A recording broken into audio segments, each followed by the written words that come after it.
Now then lads, and welcome back. So recently, I've been thinking, primarily about the APCs in Enlisted, which led me to a thought.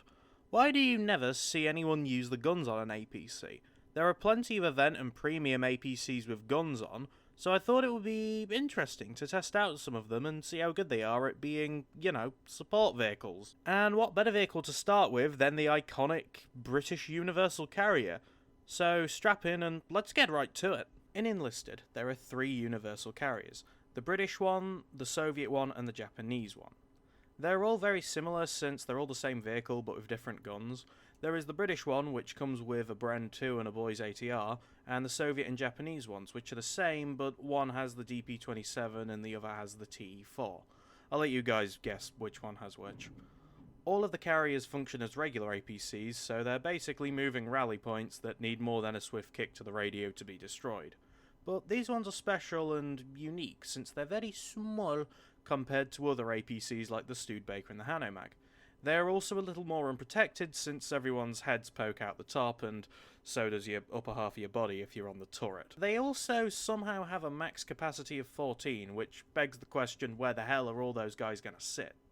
Like, the Universal Carrier is not big, that's a lot of seats. Is there like a clown car compartment or something that they all fit in? Like it's a magic portal to the Aether or some shit? Anyhow, this video will be less about the Universal Carrier as an APC, and more about it as a support vehicle using the guns that actually are attached to the Universal Carrier. So, for the sake of fairness, and the fact it's my favourite tier, I played all the matches at Tier 2, since it's the tier that the Unicarrier is recommended at. It's all three of them are all Tier 2.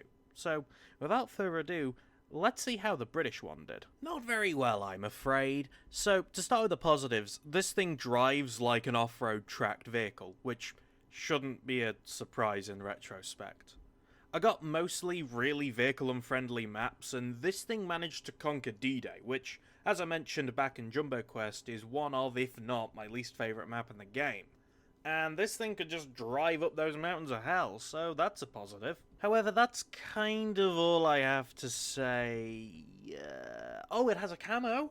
That's cool. Remember when vehicles they came with camos and they looked appropriate for the environment without, having to pay? I do. I miss that. Anyway, that's kind of all the positives. On to the not-so-positive aspects. The Boys ATR is kinda useless. Look, it can kill tanks. I managed to kill a Puma with it by complete accident, but as a support vehicle, it really doesn't seem to help. The Bren was just so much more useful, but even that wasn't perfect. One issue I had is that the sights were really zoomed out, which, at the ranges I was trying to engage with, meant that it was hard to see an enemy, which means it was hard to kill them, so no support gets offered. This was worse with the Boys as well, since that thing has a full barrel and front sight in the way, which is not useful because the front sight on the barrel is not the same reticle that the aiming actually is done with, which is, really frustrating and confusing. And, lest we forget, the Boys ATR is a precision rifle which needs to be aimed, so it's even worse trying to kill someone with it outside a plain look. This leads me on to my next point, and dear God, the gun depression angles. I mean, they rival Soviet tanks, like Christ.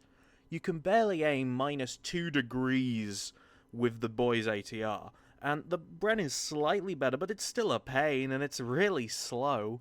This is made worse by the fact that the thing bounces around like a damn party bus just trying to move forward an inch or to the side. Like, you can barely turn this thing without, it jumping up and down. This all comes together to make killing enemies really damn hard. Hell, just a grey zone camp, you might as well need a spotter to mark enemies for you, because your sights are just too zoomed out to see them. And if you get closer, the lack of good armor means you're dead. And you can't get too close, so you just get shot out. The Bren has no armor, so the Bren gun goes first, which means you're stuck with the Boys, which has all the previously mentioned issues. However, I don't hate it. The small size and speed does help you get to positions quicker and out of danger quicker too. It's just, I really wish it had a second machine gun in the hull, So, the Japanese capture a unicarrier, and dear God, how is the aiming reticle worse? So, the whole TE4 is fine, it's nice, it actually allows you to give support to your team as a movable pillbox. But the turret gun reticle never, and I mean this, never lines up with your cursor, and it angers me to no end. Look, I don't hate the improvement of removing the AT rifle, but that leaves you with the issue of having no ammo as well, since the TE4 burns through ammo really quick. I think they could have been given more ammo, but like, I guess it's not the end of the world. Look, this thing also has the same armor problems, but with a better machine gun, so yay. I think the real issue here is, why the hell does Japan have a universal carrier? Look, I get that Japan needed a free, quote-unquote, better APC, but it just feels weird. It's not bad, and I don't have as much of an issue with it as, say, the M2 Carbine sawn-off, but it's still strange. Though, strictly speaking, the unicarrier here suffers the same issue as the British one, and yeah, I'm not going to repeat myself endlessly again in a section I just finished talking about. But those sights, man, that turret is like nigh on unusable. Thank God the bots can use the turret half decently, because I can't. I certainly can't. Alright, let's see how the Soviets managed to fuck up their unicarrier then. Turns out, the Soviets didn't fuck theirs up.